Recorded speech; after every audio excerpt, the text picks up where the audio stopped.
The Curse, from Baffling Mysteries number 11, December 1953, trapped by a curse that will not die. The sound of the dog baying wakened Hector Calney.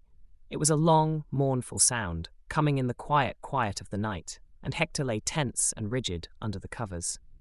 It had been coming steadily now, each evening for the past week, and it reminded him of the curse on his family. A dog had howled then, too, when its master had been waylaid and murdered for his wealth by a long-dead Calney. The long drawn-out wail came again, and Hector Calney couldn't stand it any longer.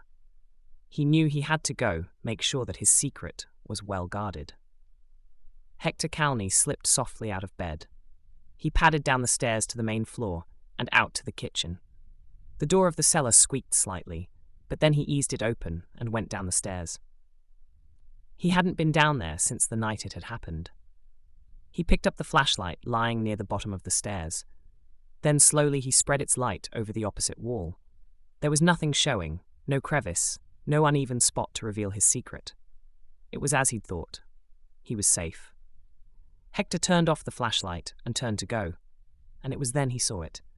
Slowly out of the darkness there seemed to emerge a ghastly image. First, the outline of a dead hand seemed to beckon him, and then the glow spread until the form emerged, the hideous death's head that had been John Lester, seeming to grin at him from beyond the wall where the body was imprisoned. Clearly, so clearly in that light, the dead man beckoned him through the wall. Hector Calney raised his hand and shielded his eyes from the image. "I will not look," he muttered. "Dead men are gone forever." But then, unwillingly, his gaze was drawn back to the wall, but the awful vision was gone. Hector fled back to his bedroom. But there was to sleep for him that night, even though the dog howled no more. As he tossed restlessly, he thought back on the terrible series of events that had reduced him to this state. It had happened just a week ago, and the evening had started out just like any other. He remembered driving along the English countryside on his way home. And then he'd gotten the flat tire. It was fast growing dark, and he was cursing his luck when the stranger appeared. It seemed the fellow had been hitchhiking his way across the border into Scotland, and he was eager to help Hector out in changing the tire. Then the job was done, and as the stranger turned to go, Hector hesitated and through some strange impulse said, "Let me give you a lift part of the way." It seemed as though the stranger had been waiting for the invitation, for he accepted at once. "I don't mind if I do ride with you," he said, "for I am going in your direction." On the way, they'd become quick friends in the way travellers so often do when they meet on a lonely road. Finally, they'd come to Hector's house, and he invited the man to dinner. "My wife's away," he informed the stranger, "but there's sure to be something, and we'll take pot luck." And again, the man was strangely agreeable. Yet it did not occur to Hector to ask the fellow's resume. This was odd, because Hector was very wary of strangers, and for a modern man, kept always in mind the curse that was upon his family, was building. They did a bit of planing on the wood, they'd had a pleasant meal, and then they'd gone down to the cellar to look at the chest that Hector and the stranger seemed impelled to talk about himself. "I've spent all my life in Scotland," he said, "until my father died." He gave a short laugh. He was a superstitious man and felt he was bound to stay in Scotland by an ancient and fearful curse. At these words, some warning ran through Hector Calney. "What was that curse?" he demanded, though he knew. The stranger continued, "Over 100 years ago, my great-grandfather is said to have committed a heinous crime with another Scotsman. They waylaid a bridal couple laden with gifts, killed the groom, and made off with the loot. But it is said that as they fled, the stricken bride cursed them.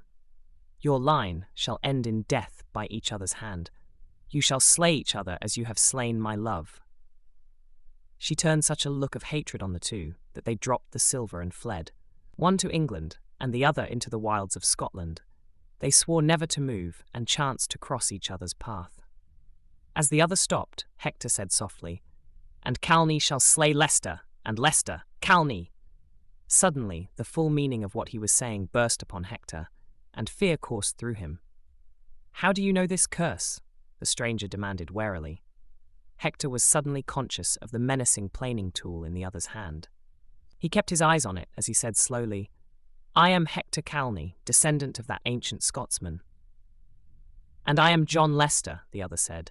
It seemed to Hector that Lester's hand had tightened around the chisel, and in the cellar quiet with just the drip of water from some leaking pipe above, he seemed to read the other's thoughts. Kill! Kill or be killed, the silence seemed to whisper. You can only be safe and survive if he is dead. Hector's eyes caught the gleam of the sharp-edged pick that lay nearby. He tried to move closer so that he could grasp the weapon and defend himself. But the other man caught his movement and stepped toward him. Hector knew there was no longer time for pretense. He twisted and grabbed up the pick. As Lester rushed at him, Hector lifted the pick madly and plunged it into the other's back with maniacal force. He felt the pick strike home, and yet in his frantic fear, it was not enough. Again and again he plunged the blade in, until Lester lay dead on the floor. Quickly Hector looked around him. In order to survive, he knew his crime must not be discovered. As he searched the room for a hiding place, his eyes lit on a section of the wall he'd been fixing. He'd removed a portion of the bricks. Now, with a madman's strength, he tore away more of the wall. Then he lifted Lester's inert body and placed it in the crevice. Hector Calney worked feverishly all through the night, closing the revealing space. As the light of dawn came, the job was done. Hector Calney sighed now. He'd been sure the curse was lifted by his deed. But it was not so. The next morning, when he went down into the cellar and minutely examined the wall, there was nothing unusual there. The following week, 2 weeks after his crime was committed, it happened again. Hector and his wife had returned late from a party. He was tired and thought to get to bed quickly. But then, as he started to undress, the awful howling came. With the need of a fear-maddened man, Hector fled to the basement. He did not need a flashlight, for as he approached the bottom cellar step, the room was filled with the terrible glow, and he could see John Lester beckoning to him through the wall. And this time, Hector seemed to detect something new in the spectre's attitude, for there seemed to be a note of command in the way the ghoulish hand beckoned, and the death's head smiled. As the vision grinned, Hector felt his will desert him. Almost like a man in a trance, he unwillingly approached the wall small. But then, with a last burst of superhuman energy, Hector turned and fled. He fled up the stairs and out of the house. Somehow he knew he must flee if he were to avoid the ancient curse. Calney had slain Lester, but in the end, Lester must also slay Calney, if from beyond the grave. Along the brooding hedge-grown paths he fled down toward the train depot. There was a night express to London, and he thought that there he could find refuge and safety. But as he ran, the baying of the dog seemed to grow louder in his ears, until suddenly, as he rounded the path, his way was suddenly blocked. It was the dog, and it seemed to Hector that it was enormously large. It stood grey and ominous, only its eyes bright with a yellow glare, and it was silent now, but it would not let him pass. Hector Calney was a man gone berserk. He turned and fled toward the house again, feeling all the while the presence of the hound as it ran swiftly and silently by his side. It left him only when he entered the house again, and now, for some strange reason, Hector Calney fled toward the cellar, as if that were the only place he could find refuge and end his agony. Stumbling, half falling, he clambered down the basement stairs until he reached the bottom. There he stood now, moaning in his fright and terror. The spectre seemed even more clearly etched now, and the skeleton hand was imperious as it summoned Hector Calney to his fate. A man without a will, he approached the vision. As he came close to it, there seemed to be the terrible rending sound of crashing plaster and brick as the spectre fore itself loose from its resting place.